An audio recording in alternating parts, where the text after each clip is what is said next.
We had been married for 7 years, and although our relationship wasn't perfect, it felt strong, or at least that's what I believed. Like any couple, we had our highs and lows.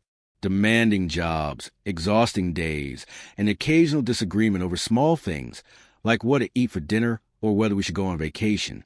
Nothing out of the ordinary, nothing that could have prepared me for the shocking truth I would later discover. Her name was Sarah, and for the longest time, she was the love of my life. We met in college. She was stunning, intelligent, and full of energy.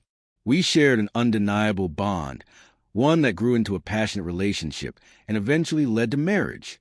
Life was good, but then, as it often happens, I began to notice subtle shifts in her behavior. At first, they were minor things. Her phone always placed face down when she was home, her sudden late nights at work, and the mysterious girls' nights out that became more frequent.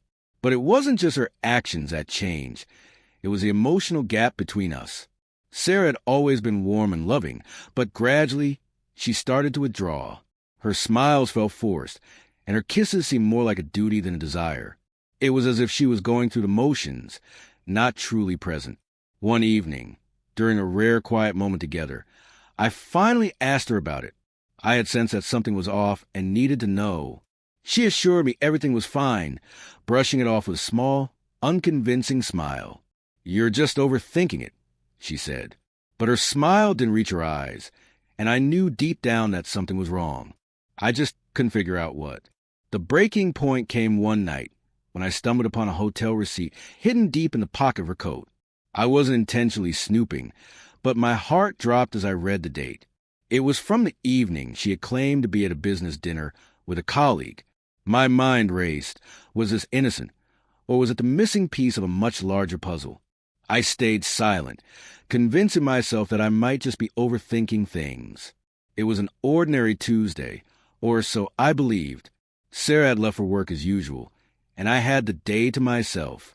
But a nagging feeling in the back of my mind wouldn't let go. I felt uneasy, as though I needed to uncover the truth. For the first time ever, I did something I never thought I would. I followed her. I can't fully explain why I did it.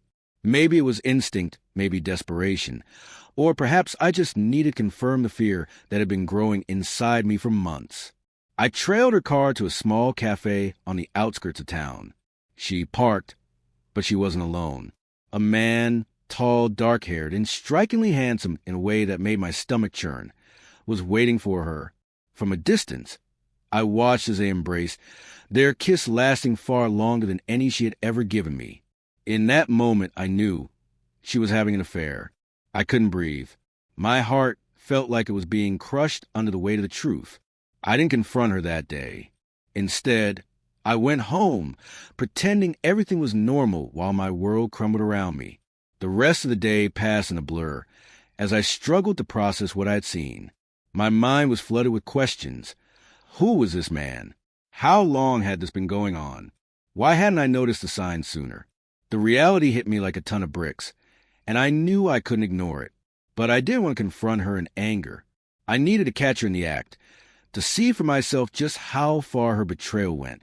I needed answers. The following days were agonizing.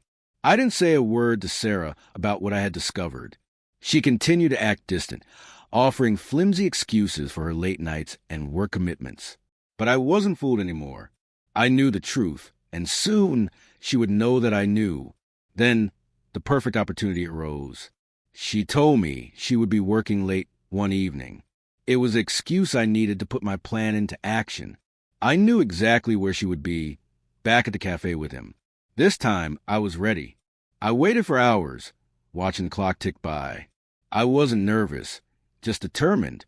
I had been patient for too long, and now it was time to confront her. As soon as I saw her car pull into the driveway, I walked out to meet her.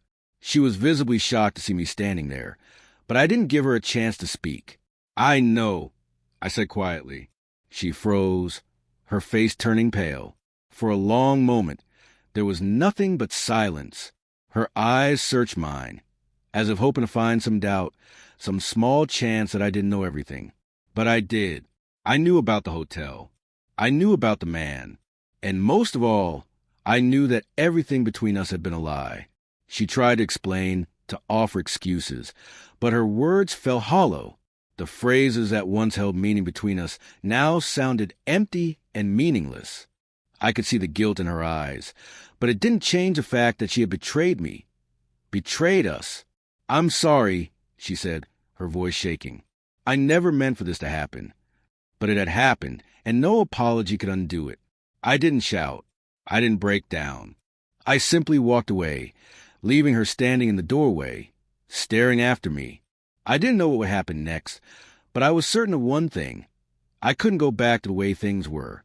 The next few days passed in a haze. Sarah moved out of the house.